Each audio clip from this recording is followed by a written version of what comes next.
You know how they say to underpromise and overdeliver? I may have slightly overpromised, just a little bit, but it's raining outside, so you don't have anywhere else to be anyway. So that's the first apology to get in. The second apology to get in is that you might be looking at these kangaroos and thinking, oh, how lazy, such an obvious stereotype of Australia. No, these kangaroos are here for solid technical reasons to do with kinetic energy and elastic energy. The lazy stereotypes about Australia come later in the talk. So I work for Red Hat. I'm a core engineer on the Quarkus team. But as Chris said, I've done a whole bunch of different things over my career. And when I was thinking back about it, I realized that although they've been really different roles, they've all had something to do with efficiency and trying to help products and people be more efficient. So I started out my career as a performance engineer, working on the Java garbage collection, and of course, the garbage collector has one job, which is to be efficient. And then I moved on, and I was working as a consultant, and so I was helping teams be more efficient, but in a completely different way, using Lean, using XP, using those kind of techniques. And of course, now I've sort of moved around full circle back to an internal role working on Quarkus. And again, Quarkus has two jobs, but really, we're trying to make Quarkus as efficient as possible. And I realized this is really necessary for our industry as a whole, because I realized our industry had a problem with waste many years ago. Because this was back, if you can sort of cast your mind back to before the cloud, which is sort of hard to remember, but there was a time before the cloud. And we had sold some software, and the customer came back to it and said, it's broken. We'd sold them this provisioning software, and they said, oh, it just doesn't work. And we thought, well, that's odd. We're fairly sure we tested it. And what we had promised the customer was that this software could provision an instance in 10 minutes, which now is like, well, that's really boring. Why would anybody care? But at the time, this was really exciting. It was like, wow, in merely 10 minutes, I could get a whole, computer. But the customer wasn't getting an instance in 10 minutes. They were getting an instance in 3 months. And we're like, yeah, that's quite a serious performance problem. We would have thought that our testing would have turned that up. So we did some investigation to figure out what was going on. And we realized that what had happened was the customer had put an 84-step pre-approval process in front of every single instance. So in a way, no wonder it took 3 months. It's surprising it didn't take longer. And this kind of thing, it drives me mad because it's so stupid and it's so wasteful and it's such preventable waste as well. So much of what makes our job harder is this kind of preventable waste. And so in order to understand efficiency, you have to understand waste. And in order to gain efficiency, you have to fix the waste. And although efficiency seems like sort of a universal concept, it's actually something that we've started to care about relatively recently. It was only in the 1700s that people first started to really define efficiency and think about efficiency as a good thing. And what made us interested in efficiency was that we invented steam-powered machines. And when you have this kind of system, what you can see is you're putting a lot of energy into it, so the firewood and all that kind of stuff, and energy is coming out of it. That's just physics, that's how it works. But what people really cared about was how much of the energy coming out of this system is useful energy, because all of the other energy coming out of it is just waste. And this was such a good idea, and this was such a good way of thinking about things, that we then applied it to all sorts of other areas. So we applied it to business processes in the 1800s. And so we said, well, I've got this process that may or may not be bureaucratic. And into that process, I put time and money and paperwork and that kind of thing. And then hopefully at the other end of it, if I'm doing things right, comes value.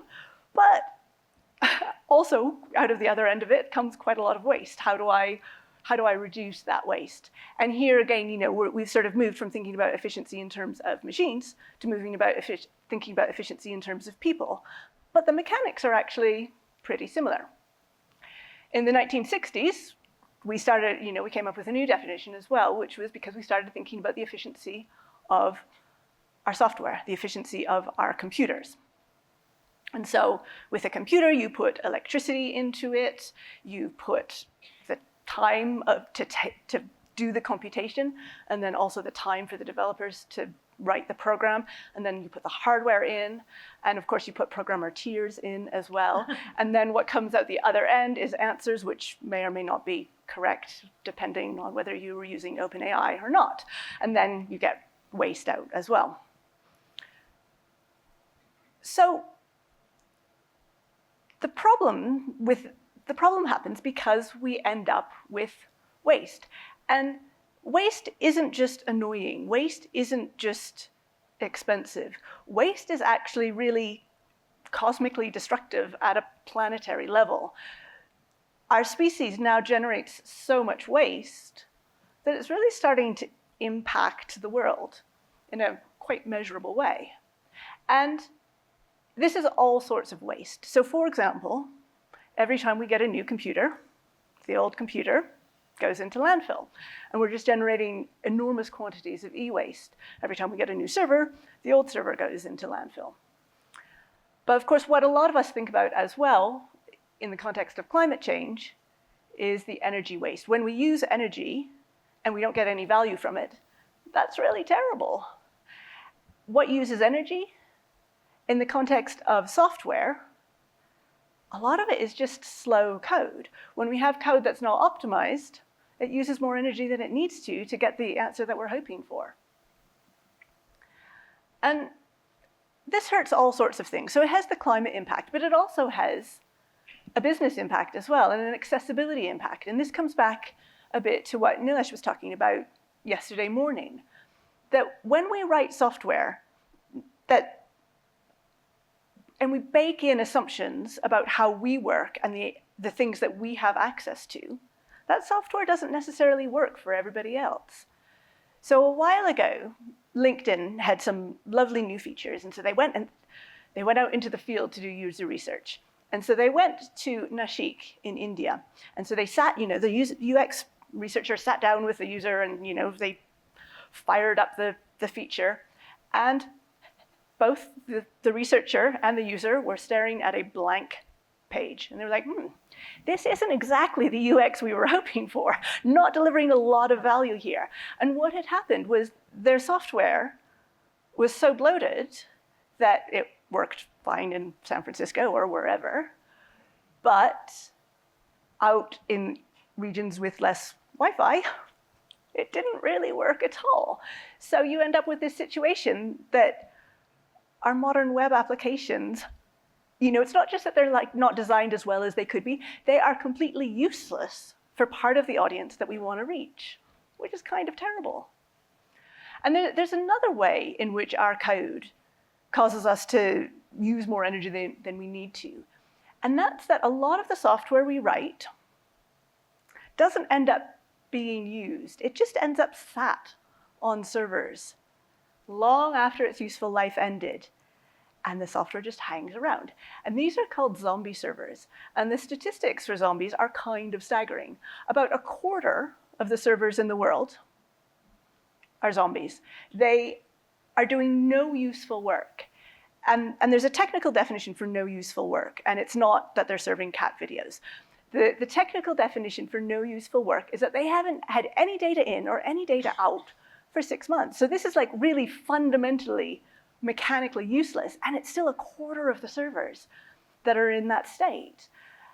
And the average server is running at about 12 to 18% utilization. So that means 80% of the server is just completely wasted.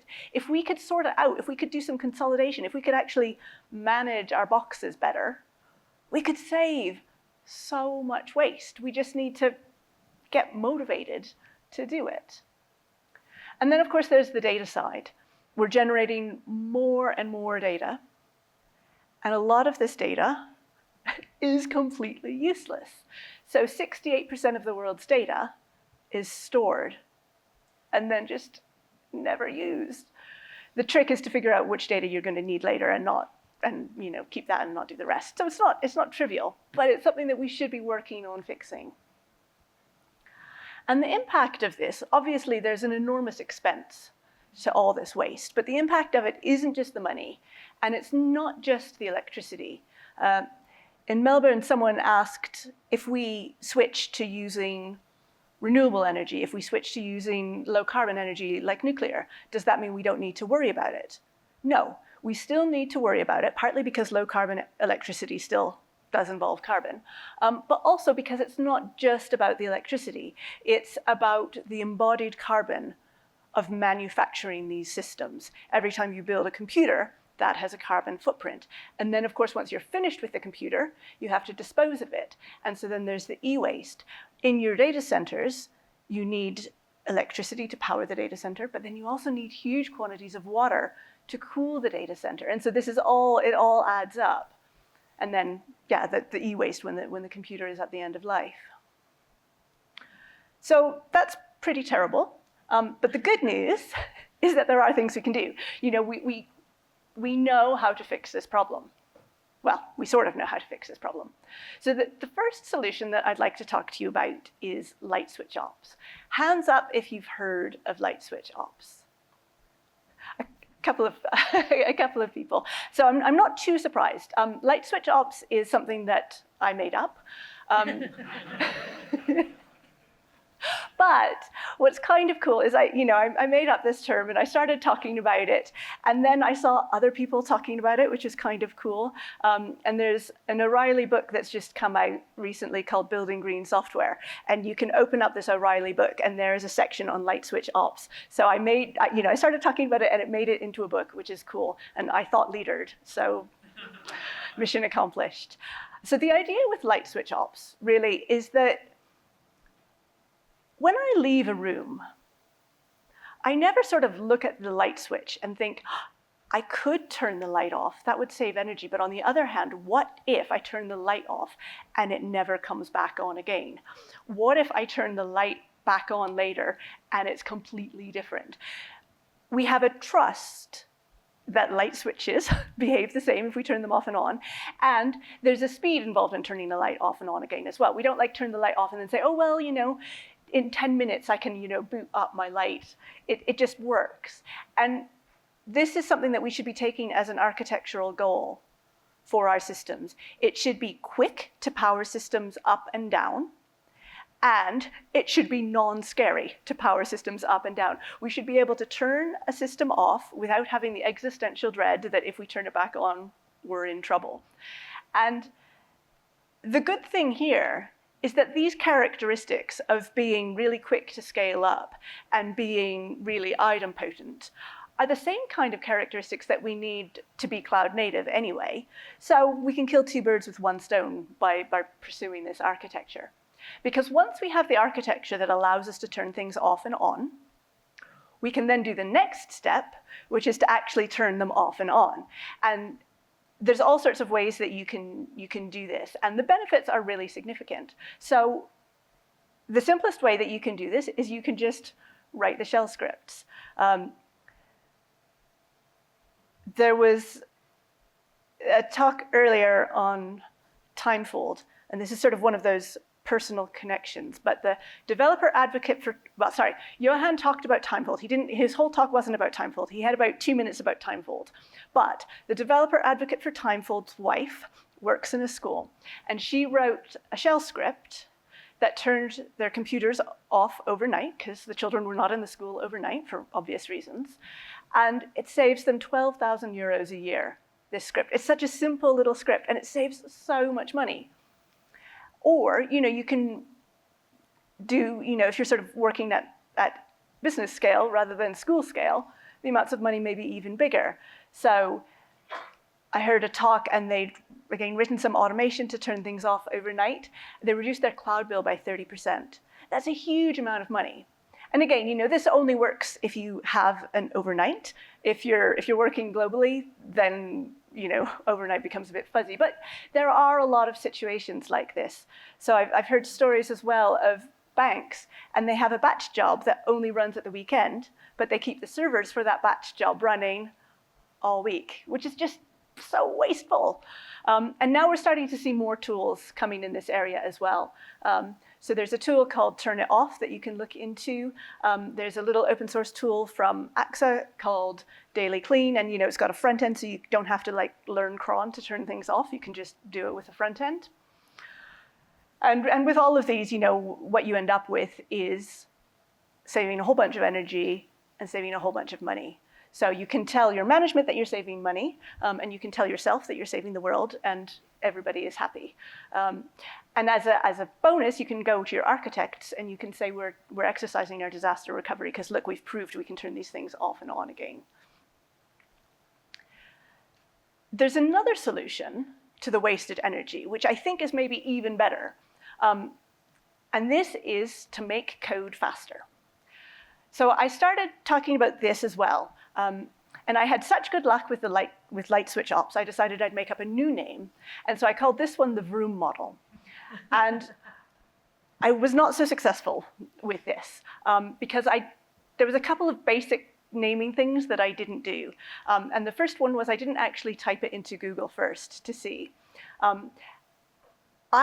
Because I thought I was being cute and funny, I call it the vrrrooom model with an arbitrary number of R's and O's. This is really, really terrible for SEO. Never give your product a random name because it just doesn't work. But Google is smart. So if you type vrrrooom model into Google with the arbitrary number of R's and O's, Google will say, oh, that's a bit weird. You must mean vrrrooom model spelt the conventional way. But this is where the next problem happens. Because it turns out there is a Dr. Vroom.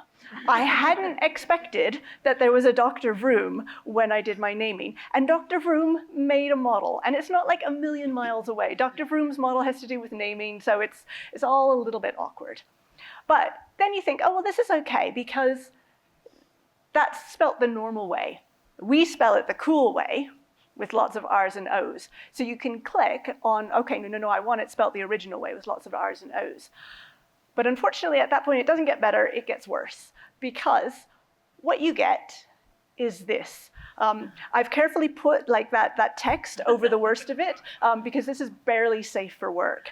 It turns out if you say vrrrooom model with lots of R's and O's, the internet thinks you want to look at pictures of sexy cars.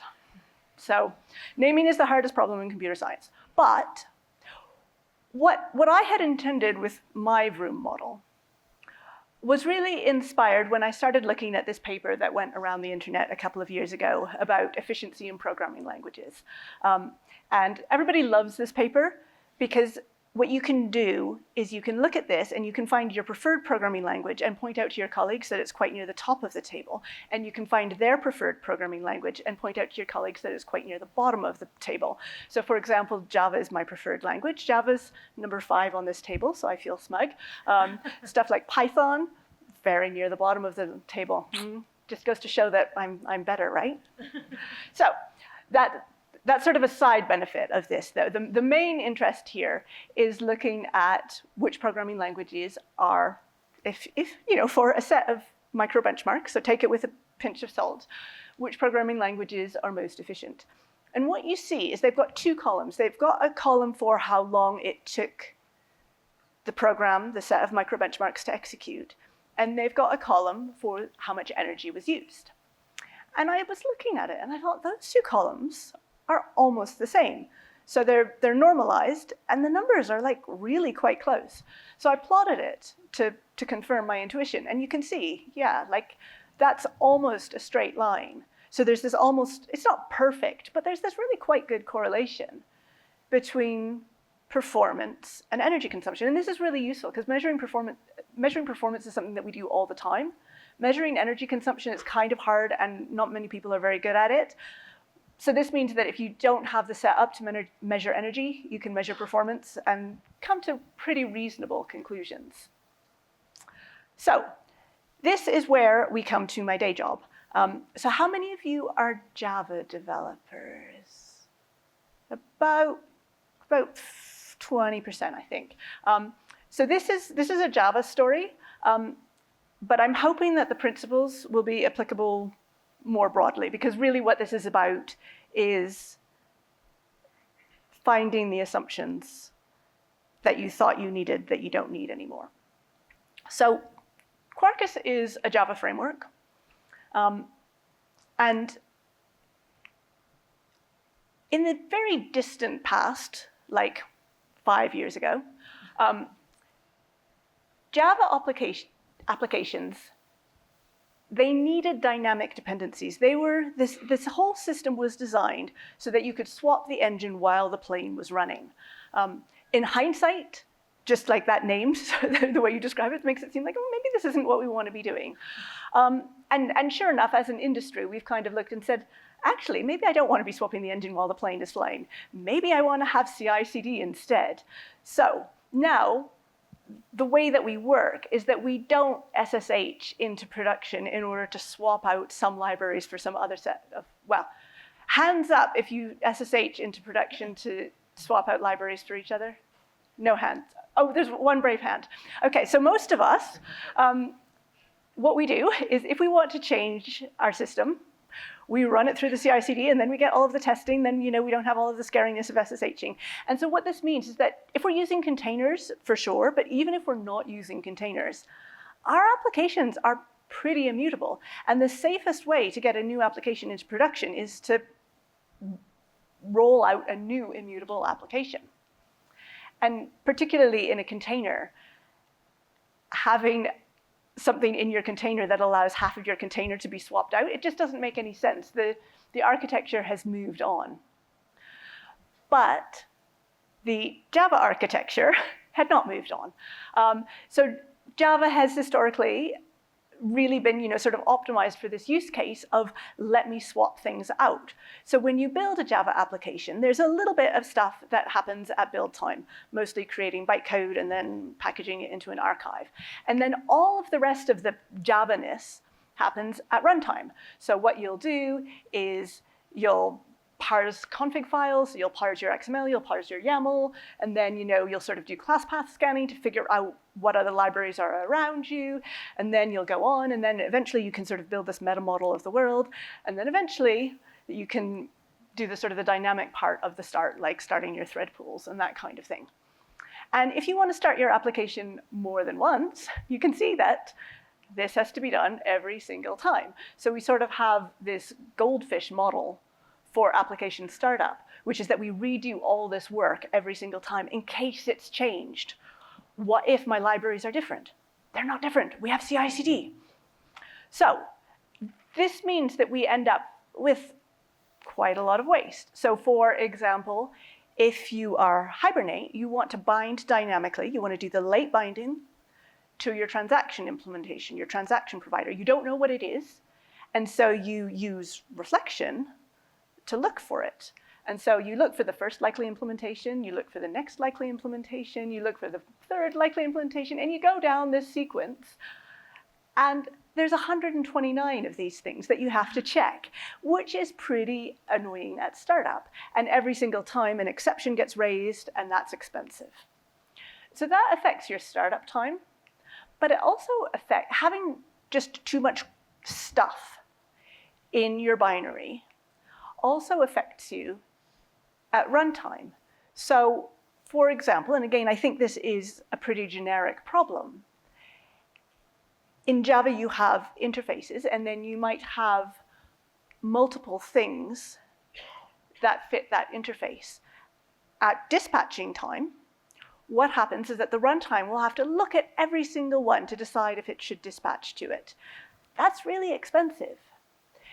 If you only have one implementation of that interface, it combines them more tightly, and so then you end up with monomorphic dispatching. So it's much faster. So this is a runtime drag that you're paying every single time for the flexibility that you didn't even want.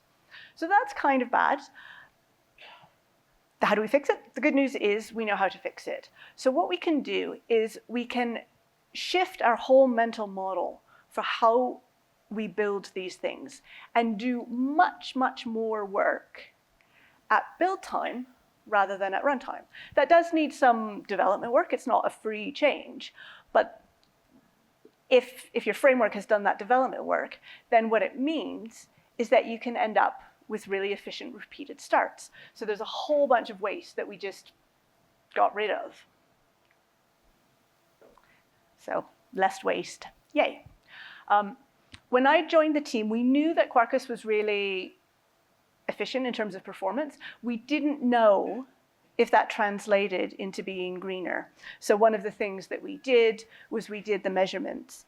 And this is, again, sort of part of the inspiration for the vrrrooom model, is we found that Quarkus was much less energy intensive to do the same amount of work than other frameworks. And I really love this because in computer science, there's this sort of classic trade-off between, oh, I can have my footprint optimized or I can have my throughput optimized. And what we were able to do by challenging some assumptions that everybody had just accepted is we were able to beat that trade-off, and we were able to get like the double win, which is really cool. Now you may say, well, this isn't very realistic. I have seen seesaws. Seesaws do not fold in half. This model does not transfer elsewhere. Seesaws do fold in half if you know what you're looking for. You can buy folding seesaws. And there's another trade-off that we beat, which I think I like even better, which is normally when we're developing, we have a choice between I can write this and I write it really quickly and then it runs like a dog, or I can, do my really detailed optimization and I can end up with code that no human would ever want to read, but it runs 2% faster and it's worth it.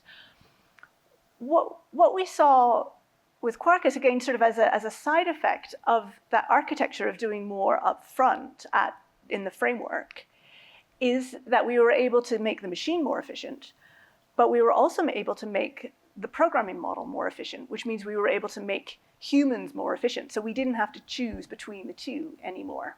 So it's this double win. And so as an example of some of the efficiencies that we were able to do,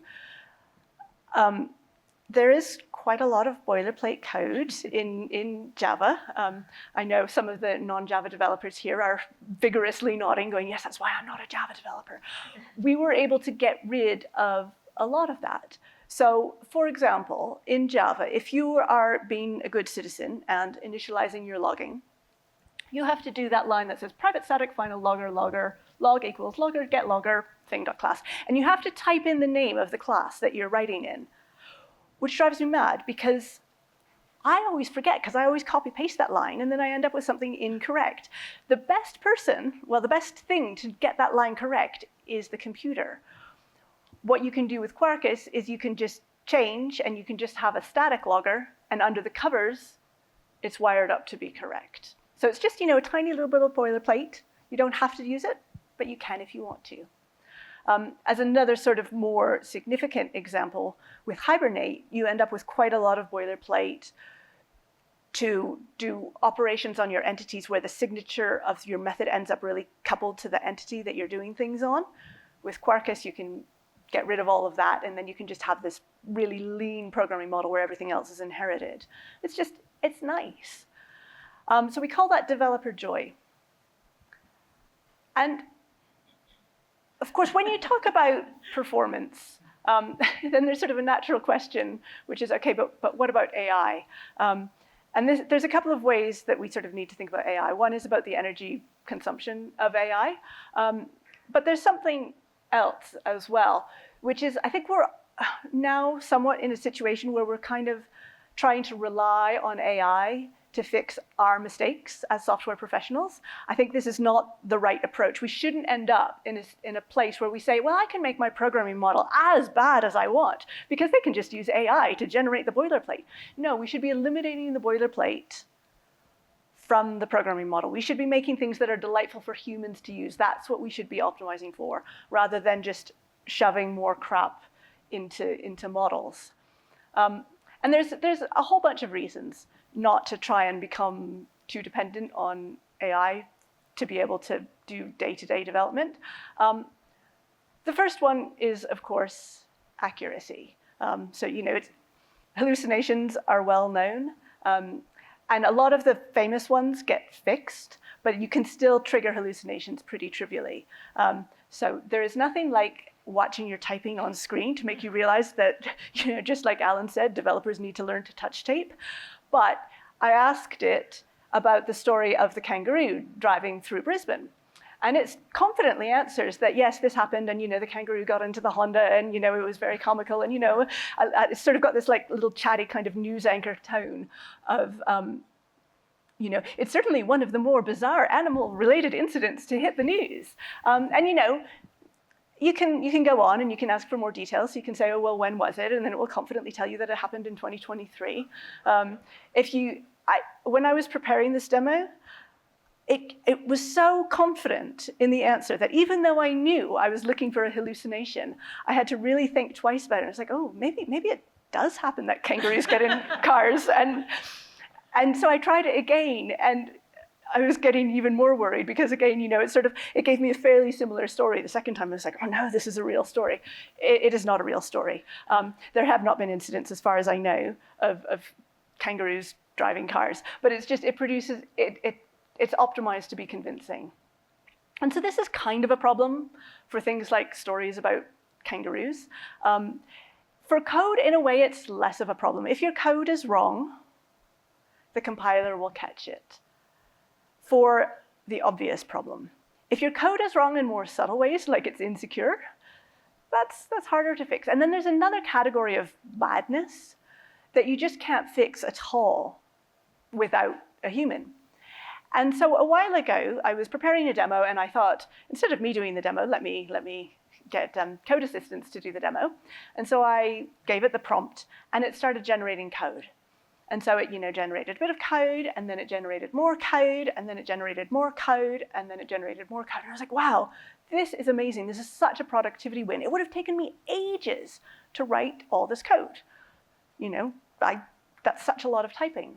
But then when I looked at it more and started to actually look at the code it had generated, I realized that the code shouldn't have been there. The code should never have been generated.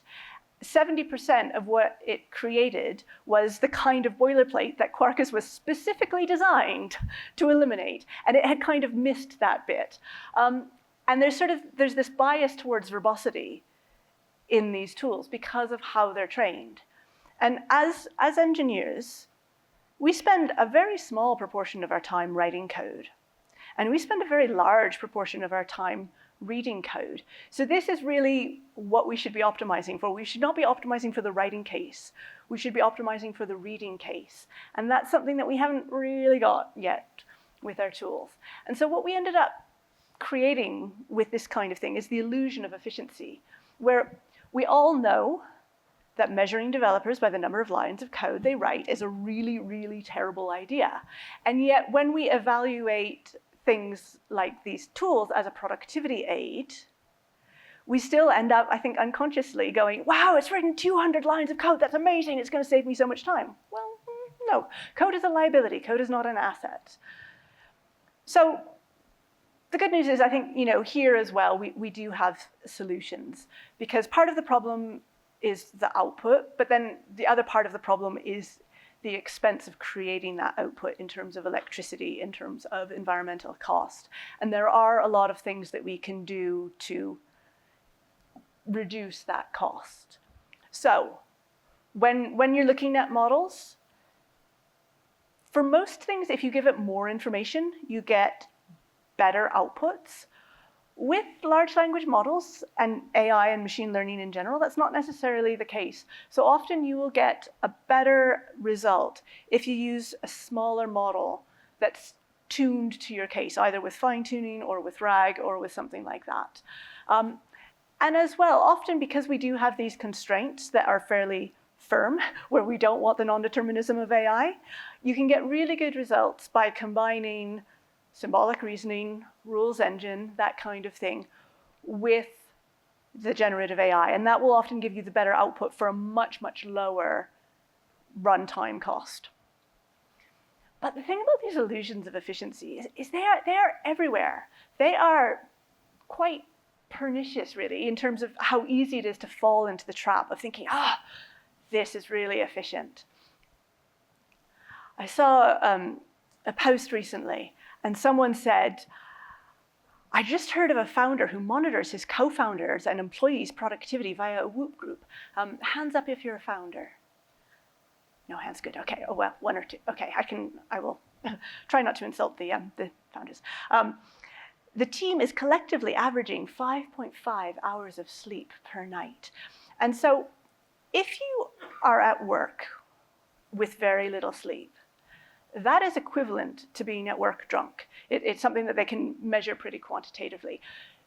In general, employers tend to prefer their employees to not come to work drunk. It's, one of those sort of unspoken social codes. And yet, it's okay to come to work really tired. And so I thought this post was going to go on to say, well, I had a word with my founders, and I told them that they really need to sleep more because that will make them, make better decisions. That was not how it went on. It went on to say, if you haven't implemented this already at your portfolio companies to monitor founder work ethic, I strongly recommend it. And I mean, this is sort of a nightmare vision of the future, really, where your sleep is being monitored, and if you have enough sleep to make you function correctly as a human being, people come and tell you off and tell you to sleep less. This is not what we should be doing. And it doesn't make us more efficient either. So there's every reason not to do this. But then the question is, okay, well, if I want to become more efficient, how efficient can I get? Because clearly I can't get optimum efficiency by not sleeping. And there's sort of, before we answer that question, there's actually another question that we have to answer, which is, how efficient do we want to get? We kind of assume efficiency is the ultimate goal. Everything that we do is sort of optimized for efficiency. But actually, there's some other illities that we should be considering that may be more important than efficiency. So, for example, when you take the train can always go faster between the stations than it actually does. It doesn't go at its maximum speed. And the schedule could have the trains packed in a little bit more tightly, but it doesn't do that. And the reason it doesn't do that is so that the schedule can stay predictable even when there's minor delays. And that's something that people really, really want. They don't want to get from A to B in the minimum time. They want to get from A to B in a predictable way. So we've optimized for resiliency. And this kind of trade-off between efficiency and resiliency is something that we see everywhere. And usually it's a pretty good thing. So, for example, if you look at a dog has 4 legs. That's actually a suboptimal number of legs in terms of efficiency, because the minimum number of legs you need to have a stable structure, well, I was going to say it's 3, and actually I feel really stupid because I'm standing here on 2 legs explaining how 3 is the minimum number. We'll ignore people. If we ignore people, the minimum number of legs that you need to be stable is 3. So a 3-legged stool is highly efficient in terms of how many legs you had to make. But there's a problem with this stool, which is that if you take your dog and either you do something terrible or your dog has an unfortunate accident, and now you have a 3-legged dog, that is still a perfectly functional dog. It will still do all the doggy things. It will still go to the park and run around the park and sniff other dogs. If you take your stool and you do a similar experiment with your stool, that is no longer a functional stool. That is just like a piece of waste wood. So the efficiency that we thought we wanted actually is probably less important than the resiliency. And we see this, of course, in our architectures as well. So when you have multi-region failover, by definition, you have created something that's inefficient. You have that redundancy, but it's, depending on your use case, quite possibly worth it because you have the multi-region failover, which means you've got the resiliency. So again, we have this trade-off between the efficiency and the resiliency, and which one you want to optimize for depends on your use case. But assuming you do want to optimize for the efficiency, that comes back to this question of, how efficient can you get? Can you get 100% efficiency? It turns out there's some really fundamental limits on efficiency, and they come from physics, and they also come from other things like psychology. So the first of these limits is what's called Jevon's paradox. And the best way to think about Jevon's paradox is in terms of roads. Whenever we have a motorway and it's got too much traffic on it, and they say they're going to add a new lane, and that's going to fix the traffic on the motorway. We all imagine that, once the construction is finished, the road's going to look like this. It's just going to be, this big empty thing, and cars are going to sail down it. But of course, what happens is everybody looks at that road and says, oh, it's going to be okay to take this road now. And everybody goes on the road, and then you end up with that. So increasing the capacity of the system didn't actually make it better in any way. It just incurred the cost to increase the capacity. But even, that's partly sort of a psychological thing and an economic thing, but even at the most fundamental physical level, there are limits to efficiency. So going back to the physics and the study of machines, the reason they were looking at this is that they were looking at engines and how efficient can an engine get. And it's actually really not very efficient at all. If you have an internal combustion engine, anybody want to guess what the efficiency, the maximum efficiency of an internal combustion engine is? 43%. Very close, very close. So we've got a guess of 43%. I think I will take that because the correct answer is 37%. So you're very close. And that 37% is kind of depressingly low because that's a theoretical limit.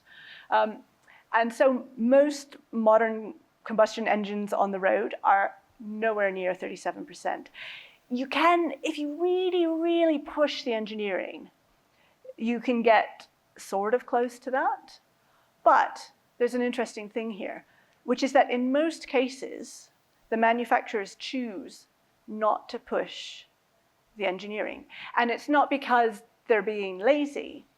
It's because if you run an engine at optimum utilization, it wears out really fast, which is not what anybody wants.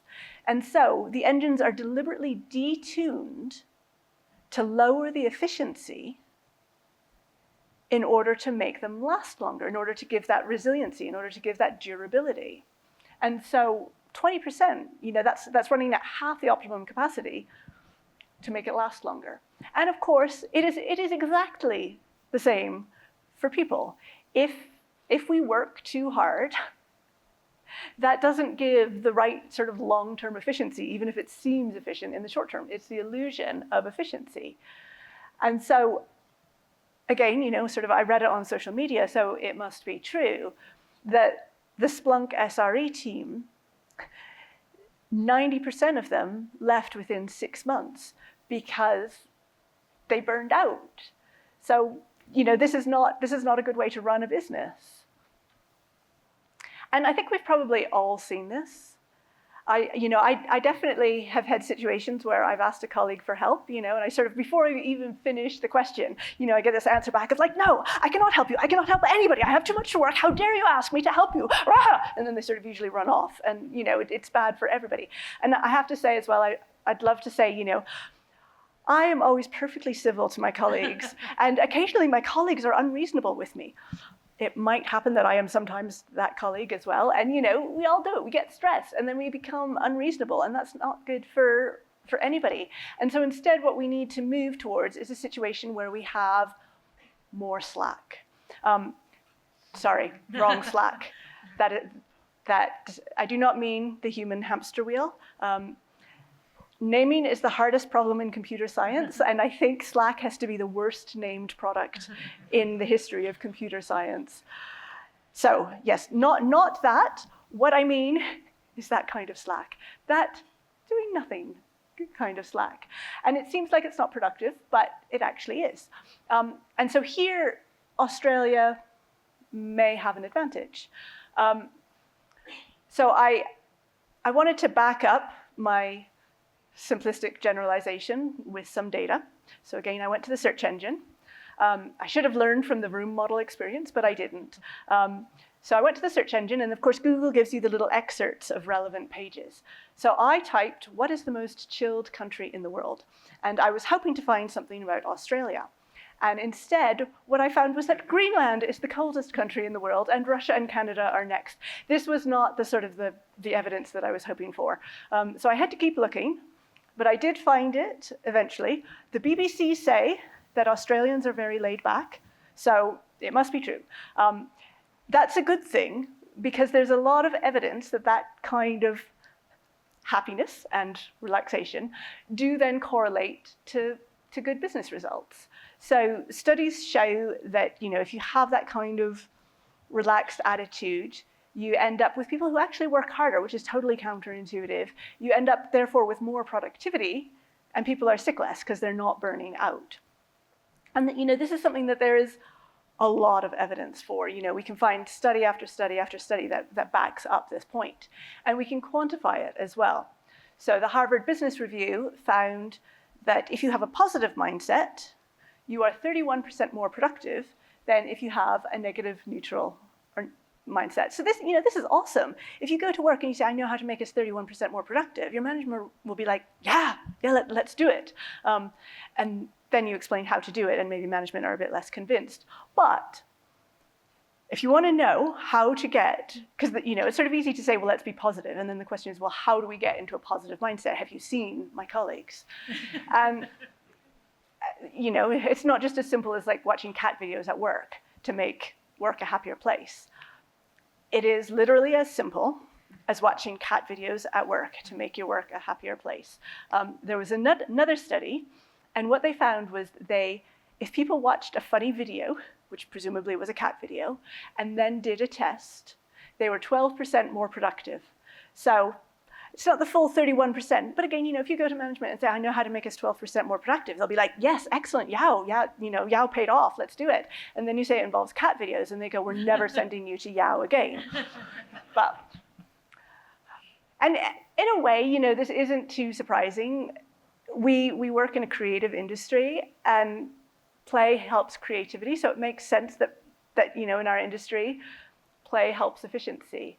But it's actually more than that. We don't need to be actively playing. Even just doing nothing at all, that slack of just being slightly comatose, helps our efficiency. And this is something that we can measure in the research. And it's also something where we can sort of look at it at a pretty biological level and see the confirmation. So there's an area of the brain called the default mode network. And the default mode network, they can find it if they do fMRI imaging of brains. And when you are doing nothing at all, your brain should become less active. That's the whole point of doing nothing at all. But there's an area of your brain that becomes more active when you're doing nothing at all. And what that area of the brain is responsible for is things like problem solving. It's also things like empathy, to understand why your colleague was so annoying. There's a function called mental time travel, which I love, and that again is that happens in that area of the brain. And so this is why probably all of us have had the experience that the computer is not behaving and the code just won't do what you want it to, and then you go have a shower, and then you come back and you can fix the problem, because showers are fantastic for having ideas, and they're fantastic for debugging. And again, this is actually something that we can quantify as well. Although I should say this was research from a shower company, so they may have had a slight bias when they were looking for the results. But what they found was 72% of people get their best ideas in the shower, and 14% of people specifically have showers for the purpose of coming up with ideas. Going back to the sustainability conversation, it's not the most sustainable way of having an idea, so I would encourage knitting or walking or running instead. But the point is that what looks like doing nothing actually can have these really big benefits. So this is something that we see in psychology. It's also something that even the mathematics backs this up. So this is fact. This is irrefutable fact. And so if we look at queuing theory says that systems need to run under capacity to function. If the system isn't going to completely collapse, it has to operate under capacity. That applies to, bank queues. It applies to computers, and it also applies to people. So the basics of queuing theory are that you're trying to model a process, and the process has some arrival process. And usually that's a Poisson distribution, which I like because it means I have an excuse to add a fish to my slides. And then you have some queue, and then you have a serving process, and then once the work the person gets all the way through that, then you end up with the outputs. And there's a whole bunch of things that can go wrong with this kind of system. So, for example, if your arrival rate is really low, then there's nothing in the queue, and the servers are just underutilized, they're idle. But people are really happy with how long it takes to get through the queue. On the other hand, if the server capacity is too low, then what you end up with is these really long queues. And these queues can build up really quite quickly. So the behavior for wait times, the model for wait times, is that wait times are exponential. And so what that means is that once you get to that bad end of the system, where you're at like 80%, 90% utilization, it starts to get really bad really quickly. So when you do that move from 80% utilization to 90% utilization, your wait times double. So in an ideal world, you'd have everything operating at a really low utilization. And that's partly why modern computer systems operate at a really low utilization. But there is a trade-off, which is, of course, all of that serving capacity that you have to have in place in order to get the low utilization also has a cost.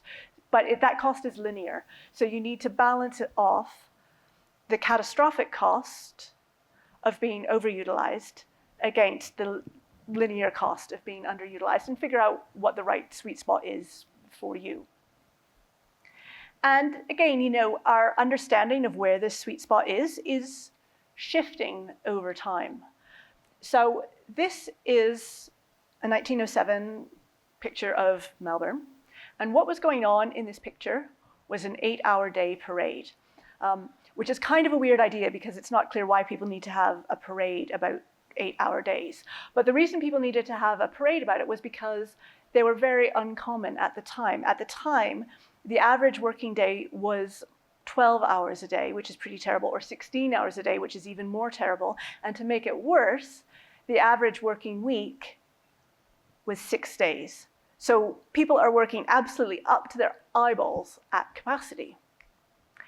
And the reason this changed from, you know, this pretty, you can just imagine, you know, if you look at your calendar and it's got like just one day that's the weekend, that's awful.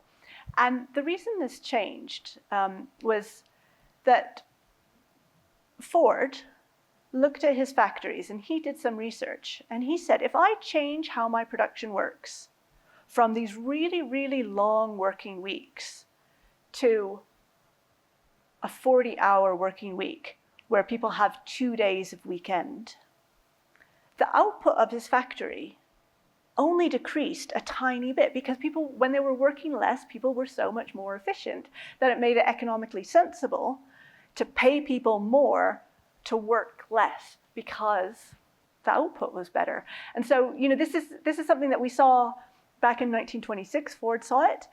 Now we're kind of shifting and we're saying, well, if 2-day work weeks are better than 1-day work week, what happens if we, or 2-day weekends, what happens if we go to a 3-day weekend? What happens if we have a 4-day week?